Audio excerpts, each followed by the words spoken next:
السلام علیکم ورحمۃ اللہ وبرکاتہ۔ الحمد للہ رب العالمین والعاقبۃ للمتقین والصلاة والسلام علی رسولہ الکریم۔ اعوذ باللہ من الشیطان الرجیم، بسم اللہ الرحمن الرحیم۔ لقد کان لکم فی رسول اللہ اسوۃ حسنہ۔ محترم حضرات، یہ ہماری تقریر کا آج چھٹا درس ہے۔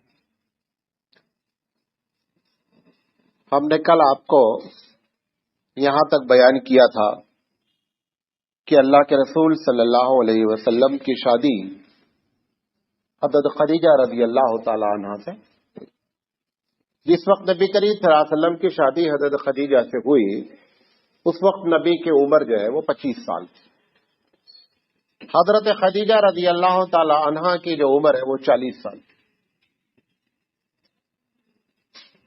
چھوٹا سا ایک اشکال ہے، گرچہ مجھے کہتے ہوئے شرم آ رہی ہے، لیکن یہ ہمارے جو یورپین اسکالرس ہیں یا وہ لوگ جو انگریزی سے اسلام کو سمجھتے ہیں، ان کے یہاں ایک پرابلم پائی جاتی ہے۔ وہ نبی کریم صلی اللہ علیہ وسلم کی شادیوں پر اعتراض کرتے ہیں۔ خدیجہ رضی اللہ تعالی عنہا سے جب شادی ہوئی ہے تو حضور کی عمر 25 سال تھی، اور نبی کریم صلی اللہ علیہ وسلم حضرت خدیجہ کے ساتھ 25-26 سال تک رہے۔ اس کے بعد حضرت خدیجہ کا انتقال ہو گیا۔ تو گویا جب نبی کی عمر، بہت غور سے سنیے گا یہ بات، گویا کہ نبی کی عمر جب 51 سال کچھ مہینے ہوئی تو حضرت خدیجہ کا انتقال ہو گیا۔ تو حضرت خدیجہ تو 15 سال پہلے سے بڑی ہیں۔ جب نبی 51 کے پہنچے تو وہ کتنا پہنچی؟ 51 10 61 اور 5 66، 66 ایئرس۔ نبی کریم صلی اللہ علیہ وسلم نے خدیجہ رضی اللہ تعالی عنہا کی موجودگی میں کوئی شادی نہیں کی۔ یہ جو لوگ دوسری شادی کرتے ہیں اور کہتے ہیں صاحب دوسری شادی کرنا سنت ہے، دوسری شادی کی اجازت ہے اسلام میں۔ دوسری شادی اگر آپ سنت کہتے ہیں تو سنت اس وقت ہے جب پہلی مر جائے۔ پہلی کے ہوتے ہوئے دوسری سنت اجازت ہے، اس میں کوئی قباحت نہیں ہے، کر سکتا ہے بندہ۔ لیکن جو وہ پہلی بیوی پہ یہ روب ڈالتا ہے اور جملہ بولتا رہتا ہے کہ میں نے شادی کی، یہ سنت ہے، سنت اس وقت ہوگی جب پہلی مر جائے، اس کے بعد شادی کی جائے، تب اصل سنت ہوگی۔ اجازت ہے شادی کرنے کی، بات سمجھے صاحب؟ یہ اکثر لوگوں کو یہ بات، یہ جملہ نہیں معلوم ہے کہ پہلی کی موجودگی میں اللہ کے رسول نے دوسری شادی کی ہی نہیں۔ یہ جو یورپین اسکالرس ہیں، جن کو ہم اردو میں مستشرقین کہتے ہیں، کیا کہتے ہیں؟ مستشرقین۔ ان کا نبی کریم صلی اللہ علیہ وسلم کے بارے میں دو طرح کے اس میں اسکالرس ہیں یورپ میں۔ آپ کو حیرت ہوگی کہ یورپ میں نبی اور قرآن اور اسلام کے بارے میں بہت بڑے بڑے ریسرچ سینٹر ہیں۔ ان ریسرچ سینٹر میں بعض ایسے ریسرچ سینٹر ہیں جس میں کوئی بھی مسلمان نہیں ہے، سارے کے سارے پڑھنے والے یہودی اور نصرانی ہیں۔ ایک واقعہ نقل کرتا ہوں۔ علی گڑھ مسلم یونیورسٹی میں نواب چھتاری کا بہت بڑا ہاتھ ہے۔ فائنینشیل سپورٹ میں نواب چھتاری نے بڑی مدد کی ہے۔ نواب چھتاری بہت پیسے والے تھے، بڑے اونچے تھے، گورنرز وغیرہ سے تعلقات تھے۔ تو ایک گورنر ہندوستان میں تھا، وہ ریٹائر ہو گیا، تو اس نے نواب چھتاری کو لندن آنے کی دعوت دی کہ آپ ہمارے یہاں مہمان آئیے، ہم آپ کو لندن گھمائیں گے۔ نواب چھتاری نے لندن جانے کا ارادہ کیا، پہنچا۔ بہرحال یقینی بات ہے وہ ریٹائرڈ گورنر تھا ہندوستان میں، اس کی بھی بڑی شان تھی۔ تو اس نے کہا کہ کیا گھومیں گے آپ؟ نواب چھتاری سے پوچھا کیا گھومیں گے؟ نواب چھتاری نے کہا کوئی ایسی چیز دکھلاؤ جس کو میں نے اس کے پہلے نہیں دیکھا ہو۔ یہ بھی نواب تھا۔ تو اس نے کہا چلیے ایک چیز ایسی دکھلاتا ہوں جو آپ نے کبھی نہیں دیکھی۔ کس نے کہا؟ گورنر نے کہا لیکن ایک شرط ہے، جب آپ اس چیز کو وزٹ کریں گے، وہاں دیکھیں گے، تو ان سے بات نہیں کریں گے آپ گھومیے دیکھیے سب کچھ کیجیے, پلیز ڈونٹ ٹاک, بات نہیں کرنا. نہ آپ شیطان نے کہا ٹھیک ہے چلیے. اپنی گاڑی سے گورنر ریٹائر لے کر کے گیا, شہر کراس کر گیا, سنسان. تھوڑی دیر کے بعد ایک جنگل کا علاقہ, اندر اس کے روڈ جا رہا ہے. نواب نے پوچھا ستاری نے, کہاں جا رہے ہیں یار, یہ سب ہم جنگل انگل سب دیکھے ہوئے ہیں. انہوں نے کہا بی پیشنٹ. آگے گئے تو وہاں ایک بیرک بنا ہوا تھا جنگل میں. کافی اندر جانے کے بعد وہاں پر کسی کو پرمیشن نہیں تھی. اس نے اپنا کارڈ دکھلایا کہ میں ریٹائرڈ گورنر ہوں. خیر اس نے سلوٹ مارا, اندر گئے. ایک بڑی شاندار عمارت تھی, ایک دم اسلامی طرز پر عمارت بنی ہوئی تھی. دور سے لگ رہا تھا کہ اسلامی کلچر ہے. وہاں پہنچے تو ایک بڑا زبردست مدرسہ اندر جنگل میں, اور سارے لوگ عربی لباس میں, بڑی بڑی داڑیاں, لباس, کرتا جبا عطر لگائے ہوئے ہیں, ایک دم پورا ماحول. انہوں نے ایک کمرہ گھوما, دوسرا کم, کسی میں قرآن پڑھایا جا رہا ہے, کسی میں حدیث پڑھی جا رہی ہے, کسی میں کچھ کیا جا رہا ہے. لیکن اس کو پہلے کہا تھا کہ آپ بات نہیں کریں گے. نہ آپ ستاری گھوما, بڑا اچھا لگا تھا یار, تم لوگ اسلام کے لیے کام کر رہے ہو. کہا دیکھو تم میرے دوست ہو, یہ جتنے بیٹھے ہیں ایک بھی مسلمان نہیں ہے, یہ سارے کے سارے یہودی ہیں یا عیسائی ہیں. تو ان کا پھر آپ کو اس سے کیا دلچسپی ہے؟ کہا یہ اسلام پر تحقیق کر کے تمہارے خلاف کام کریں گے. اور ایسے ایسے یہ ایک دو ادارے نہیں ہیں, بہت سے ادارے. وہ ادارے وہ ایک دم مولوی طرز. آپ کو حیرت ہوگی کہ جامعہ ازہر میں بہت head of the department Islamic شعبے کے یہودی گزر گئے, پتہ ہی نہیں چلا, مر گئے, بعد میں پتہ چلا یہودی تھے. ابھی ندوے کی بات ہے, کچھ دن پہلے کی بات ہے, ندوۃ العلماء لکھنؤ میں 8 یا 9 بچے قادیانی پکڑے گئے جو وہاں پر تعلیم حاصل کر رہے تھے ندوے میں. ندوہ بھی بہت بڑی یونیورسٹی ہے اسلامک. تو میں بتانا چاہ رہا ہوں کہ یورپینس جو ہیں وہ وہاں سے اسلام کے بارے میں تحقیق کرتے ہیں, پھر اسلام پر کیا کرتے ہیں. کچھ ایسا بھی ہوتا ہے کہ وہ تحقیق کرتے کرتے حق کھل جاتا, مسلمان ہو جاتے ہیں, لیکن وہ 5%. 95% یہ ہوتا ہے کہ وہ پوری زندگی اسلام کے خلاف عمل کرتے ہیں. ان لوگوں کا اعتراض ہے. تو آپ کو یہ بتانا چاہ رہا تھا کہ ایسے ادارے ہیں موجود, ان لوگوں کی جو کتابیں اسلام پر آتی ہیں تو اس میں وہ سارے زہر اندر رہتے ہیں. تو اس میں ایک زہر یہ ہے نبی کریم صلی اللہ علیہ وسلم کی شخصیت کے بارے میں کہ اللہ کے رسول صلی اللہ علیہ وسلم نے اتنی شادیاں کی, حقیقت میں اللہ کے رسول نعوذ باللہ من ذالک یہ اچھے کیریکٹر کی علامت نہیں ہے. یہ ان کا اعتراض ہے. انہوں نے اور بہت گندے الفاظ میں کہا ہے, میں اس کو بہت سمیٹ کر کے نہیں کہتے ہوئے بھی سمیٹ کر کے کہہ رہا ہوں. میں آج آپ کو اس کا جواب دے رہا ہوں تاکہ اگر ہو سکتا ہے کہ آپ کے دل میں بھی کبھی یہ بات آوے, بول نہ پا رہے ہوں اور اندر اندر آپ پک رہے ہوں, تو فائدہ نہیں ہے. دیکھیں, جب تک اندر سے آپ کنکریٹ نہیں ہوں گے, یہ روزہ نماز آپ کو حفاظت نہیں کر پائے گی. اندر سے پہلے اسلام کے بارے میں کنکریٹ ہو, تب یہ روزہ نماز سونے پر سہاگا ہے.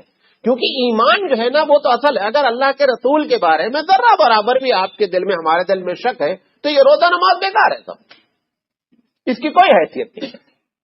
تو وہاں پر ہم کو کنکریٹ ہونا چاہیے اسلام کے بارے میں, ایمان کے بارے میں, اللہ کے بارے میں, رسول سے محبت کے بارے میں, رسول کے کیریکٹر کے بارے میں. تو اس کا آپ کو لاجیکلی جواب دے رہا ہوں, قرآن حدیث سے جواب نہیں دے رہا ہوں, کیونکہ یہ جواب اگر آپ کسی دوسرے کو دیں گے, کیونکہ غیر مسلم کو زیادہ اعتراض ہوگا, تو آپ غیر مسلم لاجک سے جواب مانگتا ہے, قرآن حدیث سے جواب نہیں مانگتا ہے. سب سے پہلا جواب, اگر خدا نخواستہ آپ کی بات سچ ہے کہ اللہ کے رسول عورتوں کو بہت پسند کرتے تھے, خدا نخواستہ نعوذ باللہ من ذالک, اور یہ اچھے کیریکٹر کی علامت نہیں کہ آپ نے اتنی شادی کی ہے, سب سے پہلا جواب یہ ہے کہ اگر اس کیریکٹر کا کوئی آدمی ہوگا تو کبھی بھی پہلی شادی بیوہ سے نہیں کرے گا. اگر ہم مزاجن خراب ہیں، عیاش ہیں، ہم چاہیں گے کہ اگر ہماری عمر 25 سال ہے تو چھوکری ہم کو 15 سال کی ملے. یہ ہمارا مزاج ہے. اگر ہم مزاجن عیاش قسم کے آدمی ہیں تو ہم کبھی بھی اپنے سے زیادہ عمر والی سے نہیں کریں گے. تو اچھا، یہ یورپین اسکالرس نے بھی لکھ رکھا ہے کہ حضرت خدیجہ کی عمر 40 سال ہے. ایسا نہیں کہ ہمارے اسکالرس نے لکھا ہے، ان کی کتابوں میں بات لکھی ہوئی ہے. تو پہلا جواب یہ ہے کہ آپ تو اپنے بارے میں یہ گمان کریں کہ ہم جو ہے وہ کم والی سے شادی کریں گے. اگر اللہ کے رسول خدا نخواستہ آپ کے بقول صحیح ہے تو کبھی بھی 25 والا 40 سے شادی نہیں کرے گا. 40 میں تو عورت بوڑھی ہو جاتی ہے، نمبر 1. نمبر 2، اگر کرے گا بھی تو چلو 40 سال کی کوئی کنواری مل جائے، شادی نہیں ہوئی، ڈیلے ہوئی ہے، لیٹ ہو گئی. حضرت خدیجہ رضی اللہ تعالی عنہا کے 2 شوہر کی ڈیتھ ہو چکی ہے اس کے پہلے، اس کے بعد نبی کریم صلی اللہ علیہ وسلم شادی کر رہے ہیں. دوسرا جواب. تیسری بات، حضرت خدیجہ سے پرانے شوہروں سے بچے بھی موجود ہیں. یہ 3 کوالٹی بتا رہی ہے کہ آپ جو بات کہہ رہے ہیں وہ اس کے مزاج میں پایا نہیں جا رہا ہے. ورنہ نبی کریم صلی اللہ علیہ وسلم کبھی بھی خدیجہ رضی اللہ تعالیٰ عنہ سے شادی نہیں کرتے. اور بھی وجوہات ہیں. اب یہ انشاءاللہ اگلے کبھی کسی درس میں آئے گا کہ پھر اتنی شادی کیوں کی گئی، اس کا ہم الگ سے جواب دیں گے. لیکن آپ کو وقتی طور پر میں نے لاجیکل بات 3 بتائی، اس کو آپ ہمیشہ یاد رکھیں کہ یہ کسی بھی آدمی کا اگر عیاشی مزاج ہے تو یہ تینوں چیزیں کبھی اکٹھا نہیں ہوں گی. لہذا اللہ کے رسول کے بارے میں جو مستشرقین کا اعتراض ہے وہ سراپا جو ہے وہ جھوٹ ہے، اس کا حقیقت سے کوئی تعلق نہیں ہے. بہرحال خدیجہ رضی اللہ تعالیٰ عنہ سے نبی کریم صلی اللہ علیہ وسلم کی شادی ہوئی. نبی کریم صلی اللہ علیہ وسلم کے 8 ٹوٹل بچے ہیں. کتنے بچے ہیں؟ 8 بچے ہیں. 7 بچے تو حضرت خدیجہ سے ہیں اور 1 بچہ جو ہے وہ ماریہ قبطیہ، ایک نبی کریم صلی اللہ علیہ وسلم کی بیوی ہے، ان کا نام ماریہ قبطیہ ہے. ان سے 1 لڑکا پیدا ہوا ہے. تو 4 لڑکے ہو گئے اور 4 لڑکیاں ہو گئیں. 4 کے چاروں لڑکے نبی کریم صلی اللہ علیہ وسلم کے بچپن میں انتقال کر گئے. قاسم سب سے بڑے ہیں، اس کے بعد طیب ہیں، اس کے بعد طاہر ہیں. یہ 3 کے تینوں حضرت خدیجہ رضی اللہ تعالیٰ عنہ سے ہیں اور 3 کے تینوں کا انتقال جو ہے وہ بچپن میں ہو گیا. آپ کو پہلے دن بھی بات میں نے بتائی تھی کہ اللہ کے رسول کی زندگی شروع سے وہ امتحانات سے گزر رہی ہے. حالانکہ جب ایک آدمی دین کا کام کرتا اور جو مخالف ہے، جب کوئی بھی حادثہ پیش آئے گا تو ہر آدمی اس کو اس سے لنک کرے گا، دیکھو یہ کر رہے نا اس لیے ایسا ہو گیا. اللہ کے رسول کے خلاف پورا مکہ ہے، اس کے باوجود پروردگار، حالانکہ اللہ کے رسول کے بچے بہت بڑے ہونا چاہیے، سب کچھ ہونا چاہیے، اللہ جان بوجھ کر کے. اور نبی کریم صلی اللہ علیہ وسلم کو تکلیف بھی ہوئی بچے کے انتقال پر، ایسا نہیں ہے، تکلیف بھی ہوئی. آپ روئے، حضرت ابراہیم کے انتقال پر آپ روئے، حدیث موجود ہے. تو بہرحال اللہ کے رسول کے 4 بیٹے تھے اور 4 بیٹیاں تھیں. زینب رضی اللہ تعالیٰ عنہ، رقیہ رضی اللہ تعالیٰ عنہ، ام کلثوم رضی اللہ تعالیٰ عنہ اور حضرت فاطمہ الزہرا رضی اللہ تعالیٰ عنہ. 4 کی چاروں مسلمان ہوئی، 4 کی چاروں بعد میں مسلمان ہوئی. لیکن ان میں سے 3 کی کسی کی اولاد آگے نہیں چلی. شروع کی جو 3 نام بتایا اس میں سے کسی کی اولاد آگے نہیں چل پائی. جو بھی اولاد اپنے آپ کو آج سید کہتے ہیں، اگر اوریجنل ہے تو 90% ہندوستان میں اوریجنل ہے ہی نہیں سید، کچھ نہیں ملا تو سید ہو گئے. وہ جو اوریجنل سید ہیں وہ حضرت فاطمہ رضی اللہ تعالی عنہ کی اولاد میں سے ہیں. وہ انہی سے اولاد چلی اور فاطمہ رضی اللہ تعالی عنہ کی اولاد میں بھی ایک ہی آدمی سے اولاد چلی، وہ حضرت زین العابدین ہے. کیونکہ آپ کو معلوم ہے کہ واقعہ کربلا میں نے بیان کیا تھا کہ سارے لوگ اس میں شہید ہو گئے تھے، صرف ایک جو ہے وہ زین العابدین بچے تھے. بقیہ جتنا بھی خاندان تھا وہ ختم ہو گیا تھا، لہذا سارے لوگ زین العابدین سے ہیں. بہرحال یہ نبی کریم صلی اللہ علیہ وسلم کی اولاد ہے. اس میں سے اللہ کے رسول کو سب سے زیادہ فاطمہ رضی اللہ تعالیٰ عنہ سے محبت تھی. اتنی محبت تھی کہ اللہ کے رسول اگر سفر کرتے تھے تو آخر میں حضرت فاطمہ کو ضرور وزٹ کرتے تھے جا کر کے، اور جب کبھی سفر سے آتے تھے تو آپ کی عادت تھی پہلے مسجد آتے تھے، مسجد آنے کے بعد کسی بیوی سے ملاقات نہیں کرتے تھے، پہلے فاطمہ سے ملاقات کرتے تھے۔ فاطمہ کے بارے میں آپ نے فرمایا یہ میرے جگر کا ٹکڑا ہے، یہ میرے جگر کا ٹکڑا ہے۔ لہذا فاطمہ رضی اللہ تعالی عنہا سے نبی کریم صلی اللہ علیہ وسلم کو بہت محبت تھی، اور آپ نے فرمایا کہ سیدۃ النساء اہل الجنہ، میری یہ صاحبزادی جنت میں عورتوں کی سردار ہوگی۔ بہرحال تو یہ نبی کریم صلی اللہ علیہ وسلم کی شادی کا معاملہ ہے۔ ابھی آپ کی عمر 40 سال کے وقت نبوت مل رہی ہے، اس نبوت کے درمیان میں آپ نے جو کام کیا وہ زیادہ تر تجارت کا تھا۔ پہلے میں نے آپ کو بتایا کہ شام کا سفر آپ نے کیا ہے، بحرین کا سفر بھی آپ سے مروی ہے، عمان کے سفر کے بارے میں بھی روایتیں ہیں۔ بہرحال وہ جو قریب کے علاقے تھے، کیونکہ حضرت خدیجہ رضی اللہ تعالیٰ عنہ بیسیکلی جو ہے ان کی تجارت تھی، لہذا اس تجارت سے نبی کریم صلی اللہ علیہ وسلم تجارت کرتے رہتے تھے۔ کبھی تجارت میں ایسا نہیں ہوا اس پوری لائف میں کہ کسی ایک آدمی نے یہ کلیم کیا ہو کہ صاحب ہمارا معاملے سے ان کا معاملات میں انہوں نے ہم کو کچھ کہیں بھی ڈنڈی ماری ہے، یہ پورے میں نہیں ہوا۔ اس درمیان میں 2-3 واقعات تو بہت سے لوگوں نے بہت بڑے بڑے نقل کیے ہیں، اس میں سے جو زیادہ صحیح ہے وہ میں آپ کے سامنے بیان کرتا ہوں تاکہ آپ کو اللہ کے رسول صلی اللہ علیہ وسلم کی حیثیت نبوت سے پہلے معلوم ہو کہ آپ کس درجے کے آدمی تھے۔ نبی کریم صلی اللہ علیہ وسلم سے جب خدیجہ رضی اللہ تعالیٰ عنہ کا نکاح ہوا تو خدیجہ کے پاس ایک غلام تھے جن کا نام زید تھا، یہ حارثہ کے لڑکے تھے۔ ان کی بدقسمتی بیچارے کی زید کی کہ یہ غلام بن گئے، یہ اپنے قافلے کے ساتھ آئے تھے، ان کے اوپر ایک قافلے نے حملہ کر دیا اور ان کو لوٹ لیا، ان کے گھر والوں کو، اور ان کو جو ہے کڈنیپ کر لیا اور لا کر کے مکے کی بازار میں بیچ دیا۔ حضرت خدیجہ رضی اللہ تعالی عنہ نے 400 درہم میں ان کو خرید لیا، حضرت خدیجہ کے ساتھ رہنے لگے۔ ان کے باپ بیچارے تلاش کرتے کرتے کرتے پاگل ہو گئے، بیٹا کہیں پتہ نہ چلے۔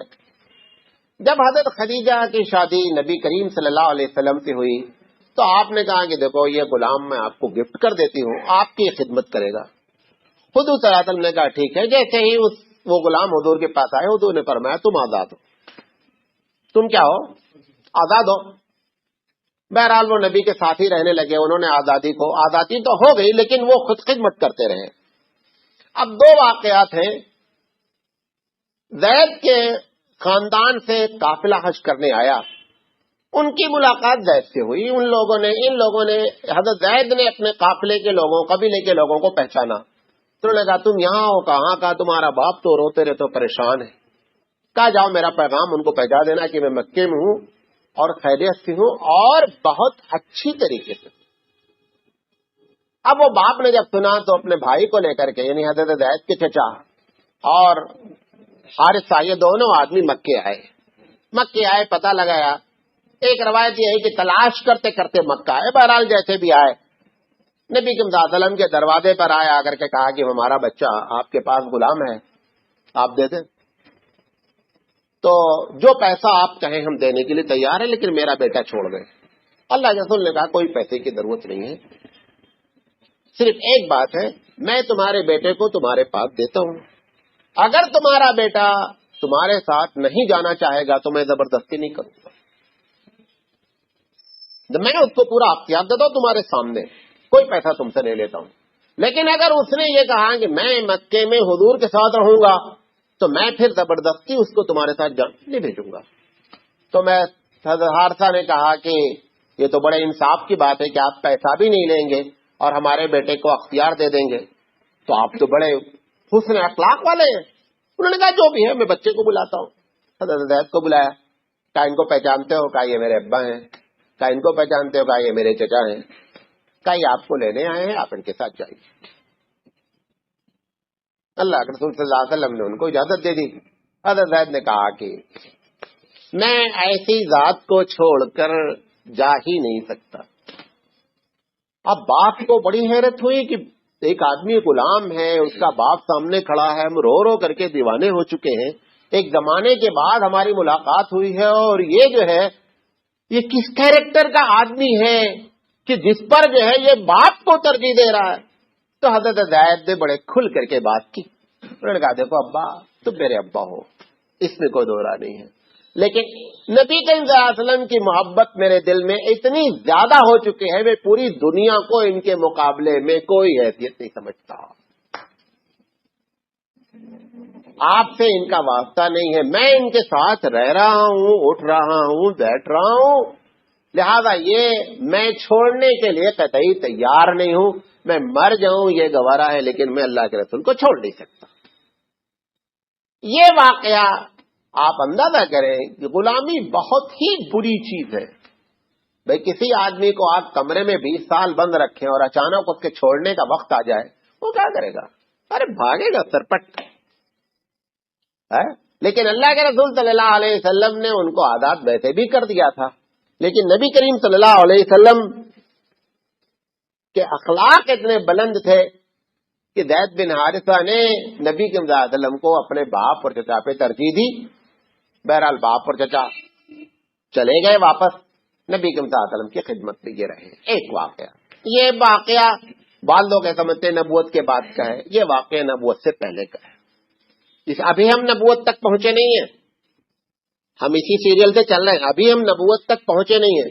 ایک اور واقعہ جو سیاسی لحاظ سے بڑا ہی خطرناک واقعہ ہونے والا تھا، جس کو نبی صلی اللہ علیہ وسلم نے کنٹرول کر لیا، وہ یہ تھا کہ مکے میں کچھ لوگ ایسے تھے اللہ کے رسول کے زمانے میں کہ جو یہ بت پرستی سے بیزار تھے.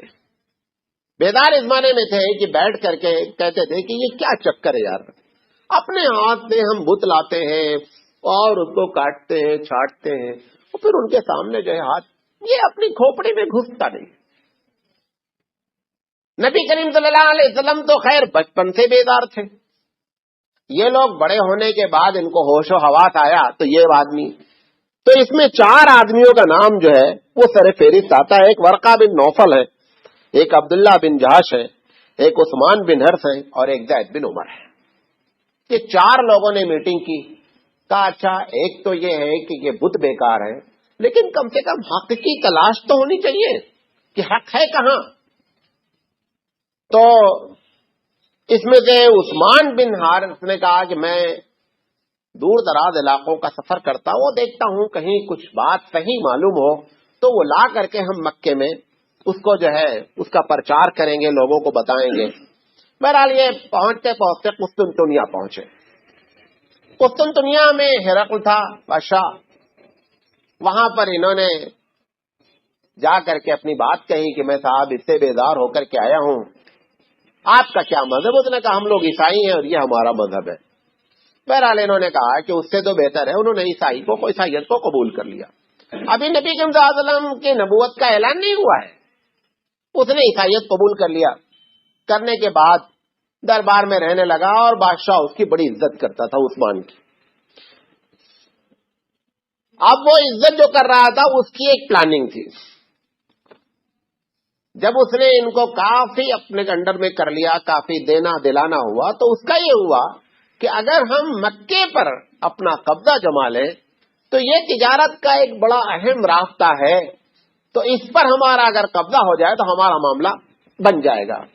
تو اس نے عثمان کو بن حرث کو سمجھایا اور کہا کہ ہمارا یہ پلاننگ ہے، اس کے لیے جتنا پیسہ چاہیے وہاں کے لوگوں کو منہ بند کرنے کے لیے، اور جن لوگوں پر قبضہ کرنا ہے جو وہاں کے لیڈر لوگ ہیں ان کو کھلا پلا کر کسی طریقے سے معاملہ حل کرو. یہ عثمان آئے وہاں سے قسطنطنیہ سے واپس مال کثیر لے کر کے آئے، کیونکہ آپ کو معلوم ہے نا آج بھی ہوتا ہے، پہلے بھی ہوتا رہا ہے، پیسے سے خریدا جاتا ہے. کیا ہوتا ہے؟ اس میں علماء کو بھی خریدا جاتا ہے، لیڈر کو بھی خریدا جاتا ہے. لیڈر کے بارے میں تو آپ ہم سے زیادہ جانتے ہیں، بکتے ہی رہتے ہیں، کروڑوں میں بک رہے ہیں اس وقت. علماء بھی بکتے ہیں. بلقیس نے تو حضرت سلیمان علیہ السلام کو خریدنے کی کوشش کی تھی. سلیمان علیہ السلام نے جب انہوں نے لکھا کہ تم اسلام لے آؤ تو بلقیس نے میٹنگ کی، جناب یہ سپر پاور ہم ہے، یہ بندہ ہم کو دعوت دے رہا ہے، چکر کیا؟ تو لوگوں نے کہا پیسے سے بھیجو، کچھ اپنے آپ منہ بند کر لیتا۔ وہاں سے بڑے ہدیے بھیجے اس نے، بلقیس نے، سبا کی رانی تھی، بڑا ہدیہ بھیجا۔ بھیجنے کے بعد وہاں جب آیا سلیمان علیہ السلام کے پاس تو سلیمان علیہ السلام نے کہا بل انتم بہدیتکم تفرحون، کہ اس کو یو ٹرن لے جاؤ، جتنا سامان لے کر آئے ہو، اور ہم پیسے کی لالچ میں نہیں ہیں۔ تب جا کر کے وہ پورا واقعہ پیش آیا کہ پھر لمبی چوڑی بات ہے، بہرحال ہم اصل بتانا چاہتے ہیں کہ ہمیشہ سے پیسے سے خریدا گیا ہے۔ نبی کریم صلی اللہ علیہ وسلم کو بھی آگے آئے گی بات، پیسے کی آفر ہوئی ہے کہ آپ یہ جتنا اپنا مشن ہے اس فائل کو بند کریں، کتنا پیسہ چاہیے بتائیے۔ تو اس کا مطلب پبلک ہمیشہ جانتی ہے کہ پیسے سے خریدا جا سکتا ہے، علماء کو بھی خریدا جاتا ہے، لیڈر کو بھی خریدا جاتا ہے۔ اس نے لیڈر کو خریدنے کے لیے ایک بڑی رقم بھیجی، یہ بات نبی کریم صلی اللہ علیہ وسلم کو معلوم ہو گئی۔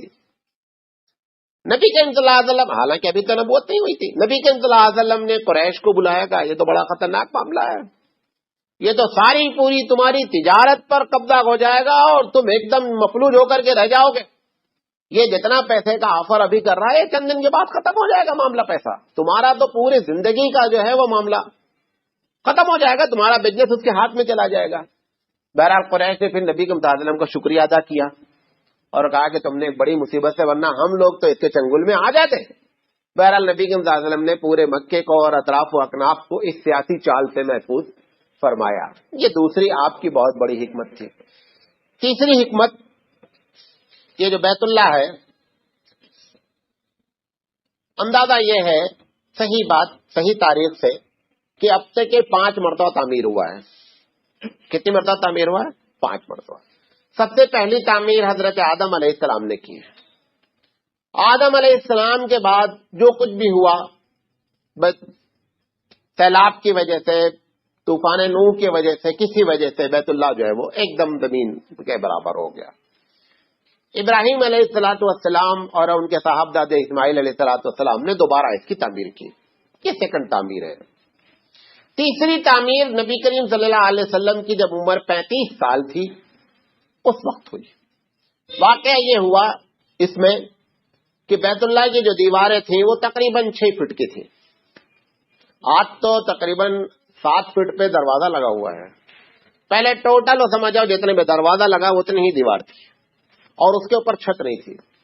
تو بیت اللہ پہ جو چڑھاوا آتا تھا، جو لوگ کفار لوگ کرتے تھے، جیسے آج قبروں پہ چڑھاوا آتا ہے ویسے وہ بھی چڑھاوا آتا تھا، وہ لوگ اسی چھت کے اوپر سے ڈال دیتے تھے۔ اس میں چوری ہو گئی، لوگ سونا بھی ڈالتے تھے، پیسے بھی ڈالتے تھے، زیادہ تر پیسہ سونے اور چاندی کی شکل میں ہی ہوتا تھا۔ اس میں سے چوری ہو گئی تو ان لوگوں نے ایک پلان کیا کہ بیت اللہ کو اثر نو تعمیر کیا جائے اور چھت ڈالی جائے، تاکہ یہ جو مال غائب ہو رہا ہے اس کا سلسلہ بند ہونا چاہیے۔ بہرحال لمبی چوڑی بات ہے، تعمیر شروع ہوئی۔ تعمیر میں یہ ہوا کہ سب سے پہلے تو یہ شرط ہے کہ اس میں وہ پیسہ لگے گا جو سود کا نہیں ہوگا، وہ پیسہ لگے گا جو ہے وہ طوائف جو غلط دھندا کرتی ان کا پیسہ نہیں ہوگا، لوٹ مار کر کے آیا وہ پیسہ نہیں ہوگا، ایک دم حلال پیسہ لگایا جائے گا۔ اور ایک ایک دیوار کو چند قبیلوں کے ذمے کر دیا گیا کہ یہ پورشن آپ بنائیں گے، یہ پورشن آپ بنائیں گے، یہ پورشن آپ بنائیں گے۔ بہرحال اس کی تعمیر شروع ہوئی۔ اب سب سے پہلے یہ ہوا کہ اس کو جو پرانی تعمیر ہے اس کو ختم کیا جائے۔ اب مارے ڈر کے کسی کی ہمت ہی نہیں پڑے اس کو توڑنے کی، کیسے شہید کیا جائے۔ ہر آدمی خوف کھا رہا ہے کہ ہم اٹھائیں اور کہیں ہمارے اوپر عذاب نہ آ جائے۔ تو ولید بن مغیرہ نے دعا کی، اللہ سے پوچھتے تھے لات اور عزا کو، لیکن اللہ کا کانسیپٹ تھا۔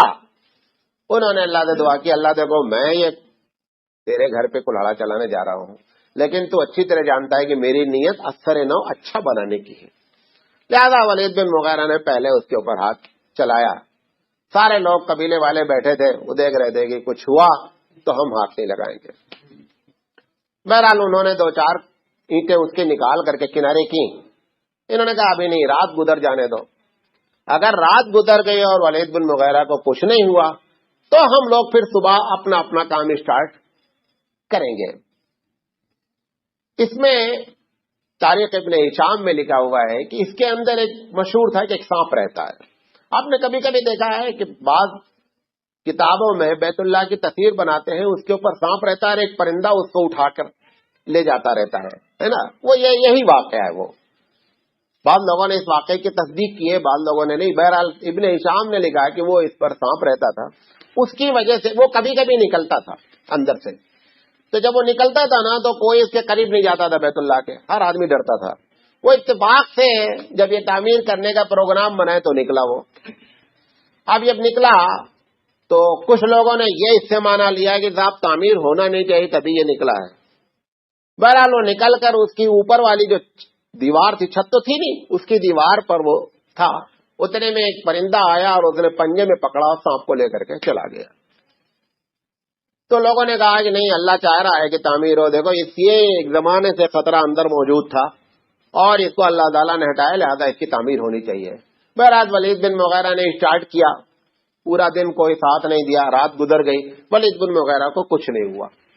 اس کے بعد صبح جو ہے سارے لوگوں نے مل کر کے بیت اللہ کی تعمیر شروع کر دی، اپنے اپنے جو ایریا جس قبیلے کو ملا تھا۔ جب وہ زمین سے اٹھا، جب حجر اسود کے رکھنے کی بات آئی، اس حجر اسود کے بارے میں سمجھ لیں، ترمذی کی روایت ہے کہ یہ پتھر جنت کا پتھر ہے۔ ابھی جو لیٹسٹ تحقیق ہوئی اس پتھر کے بارے میں، اس وقت جو پتھر یہ ہے یہ حقیقت میں ایک نہیں ہے، یہ پتھر چوری ہو گیا تھا، کبھی آئے گی بات۔ تو جب یہ چور کے ہاتھ سے حاصل کیا گیا پتھر تو اس نے اس کو پٹک دیا، پتھر کو جب یہ پٹک دیا نا تو یہ کئی ٹکڑوں میں کیا ہو گیا، ٹوٹ گیا۔ آج جس پوزیشن میں حجر اسود رکھا ہوا ہے، اس کا جو بیچ کا پورشن ہے وہ بڑا پورشن ہے، بقیہ اس کے چھوٹے چھوٹے پورشن کیمیکل سے جوڑ کر کے پورا ایسے بنا کر کے رکھ دیا گیا ہے۔ تو کبھی اگر آپ جائیں، موقع لگے، حج میں تو نہیں موقع لگ پاتا، بقیہ دنوں میں باقاعدہ دیکھنے کی موقع لگ سکتا ہے کہ آپ کو محسوس ہوگا کہ الگ الگ پیس اس کے لگے ہوئے ہیں۔ بہرحال اس حجر اسود کے بارے میں یہ ہے کہ یہ جنت کا پتھر ہے۔ جو لیٹسٹ اس کے اوپر تحقیق آئی ہے، جب یہ اس میں سے نکالا گیا، کیونکہ اب تو لیب ہے، پورا ساری چیزیں ٹیسٹ ہو جاتی ہیں، تو پتھر میں جو کیمیکلز پائے جاتے ہیں، اس کے اندر ایک کیمیکل ایسا پایا گیا جو دنیا میں وہ کیمیکل کا نام بھی نہیں ہے اور وہ کیمیکل موجود بھی نہیں ہے۔ اس سے یہ اندازہ ہوتا ہے کہ یہ پتھر اس زمین کا نہیں ہے، کہیں الگ کا پتھر ہے۔ اسی بات کو ترمذی کی روایت میں کہا گیا ہے جنت کا لائے ہوا پتھر ہے۔ اور ایک ضعیف حدیث میں یہ بھی ذکر ہے کہ یہ دودھ سے زیادہ سفید تھا اور اس کے اندر جو ہے وہ جذب کرنے کی صلاحیت تھی، لہذا یہ گناہوں کو جذب کرتے کرتے کیا ہو گیا، کالا ہو گیا۔ اور چونکہ تاریخ اس کی آدم علیہ السلام سے ہے، آدم علیہ السلام کے بعد جب ابراہیم علیہ السلام نے بھی اس کی تعمیر کی تو اس پتھر کے بارے میں اس کو تلاشا ابراہیم علیہ السلام نے کہ پتھر کہاں ہے۔ پھر یہ پتھر جو ہے کافی دور پر جو ہے جا کر کے ملا اور وہاں سے اٹھا کر کے لگایا گیا۔ بہرحال حجر اسود کے رکھنے کا جب معاملہ آیا تو سب قبیلے والے چاہ رہے ہیں کہ پتھر ہم لگانا، کام ٹھپ ہو گیا۔ اب بڑے بڑے اس میں مشہور ہونے لگے، یعنی ہوا کہ تلوار نکل آئے گی، اب طاقت سے جو جیت جائے گا وہ پتھر رکھے گا۔ تو ان عرب میں ایک بہت بوڑھا شخص تھا، لوگوں نے کہا کہ آپ کی کیا رائے ہے، آپ کچھ فیصلہ فرمائیں۔ انہوں نے کہا میری رائے یہ ہے کہ جو آدمی سب سے پہلا داخل ہو آج حرم میں، اس کو آپ اپنا ثالث بنا دیں، میڈیٹر، حکم بنا دیں، وہ جو فیصلہ کرے وہ مان لو۔ انہوں نے کہا ٹھیک ہے۔ وہ اتفاق ایسا ہوا کہ داخل ہونے والے نبی کریم صلی اللہ علیہ وسلم تھے۔ نبی کریم صلی اللہ علیہ وسلم آئے، یہ لوگ بہت خوش ہو گئے۔ انہوں نے کہا صادق امین، کیونکہ ابھی تو نبوت ملی نہیں ہے، صادق امین آ گیا، لہذا انشاءاللہ مسئلہ کیا ہو جائے گا، حل ہو جائے گا۔ اللہ کے رسول کے سامنے انہوں نے مسئلہ رکھا، یہی ہے۔ انہوں نے کہا کہ کوئی بات نہیں ہے، ایک چادر لے آؤ۔ چادر لے آئے، انہوں نے کہا کہ سب لوگ پتھر کو اس میں رکھ دو، چادر میں، اور چادر کا کونا سارے قبیلے کے سردار پکڑ لو۔ وہ جہاں سے پتھر اٹھا کر کے، یقینی بات ہے جب تعمیر ہو رہی تھی تو اس کے بڑے حفاظت سے الگ رکھ دیا گیا تھا وہ پتھر، وہ چادر میں رکھ کر کے چادر کا کونا سب لوگ پکڑ کے لے کر کے آئے، اور جب اس کونے کے پاس پہنچے تو اس کو اٹھایا، اللہ کے رسول نے اپنے ہاتھ سے اٹھا کر کے رکھ دیا۔ دیکھا جائے تو اصل شرف اللہ کے رسول کو حاصل ہوا، اصل شرف کس کو حاصل ہوا؟ اللہ کے رسول کو۔ لیکن پروردگار عالم نے اس پر اتنی مدد فرمائی کہ جتنے قبیلے والے تھے سب خوش ہو گئے کہ صاحب پتھر ہم نے اٹھایا ہے، پتھر ہم نے اٹھایا ہے۔ اللہ نے ان کے دل میں یہ ڈال دیا کہ نہیں صاحب ہم سب لوگ اس بڑے اہم کام میں شریک ہو گئے۔ حالانکہ شریک صرف اللہ کے رسول میں، بقیہ تو ساری چیزیں جو تھی وہ محض ایک صلح کی چیز تھی۔ یہ دوسرا واقعہ نبی کریم صلی اللہ علیہ وسلم کی زندگی کا جو نبوت سے پہلے کا ہے، یہ بڑا اہم واقعہ۔ تو اس پر نبی کریم صلی اللہ علیہ وسلم یہاں پر حکم متعین کیے گئے، اور کرنے کے بعد جو ہے آپ نے اس پتھر کے مسئلے کو حل کیا۔ اچھا، وقت جو ہے وہ ہو گیا ہے، انشاءاللہ زندگی رہی تو کل اس کے بعد ہم بات کریں گے۔ اور یہ جو 5 سال کا عرصہ ہے، ہم 35 سال تک پہنچ چکے ہیں، یہ 5 سال کا جو عرصہ ہے اس میں کیا ہوا، اور پھر نبوت کی ابتدا، پھر کل انشاءاللہ اگر زندگی رہی تو ایک بات اور آپ کے سامنے رکھیں گے کہ اللہ تعالیٰ نے مکے کا سلیکشن نبی کے لیے کیوں فرمایا، اس پر ہم گفتگو کریں گے۔ جیسے آج ہم نے تھوڑی سی حضرت نبی کی شادی پر بات کی نا، ایسے انشاءاللہ ہم تھوڑی سی گفتگو کریں گے کہ وہ کیا اسباب ہیں ظاہری طور پر، ویسے تو اللہ ہی بہتر جانتا ہے ظاہری طور پر کیا اسباب ہیں کہ اللہ تعالیٰ نے مکے کا سلیکشن کیا۔ وآخر دعوانا ان الحمدللہ رب العالمین، سبحان اللہ و بحمدہ، سبحانک اللہم و بحمدک، اشہد ان لا الہ الا انت، استغفرک و اتوب الیک۔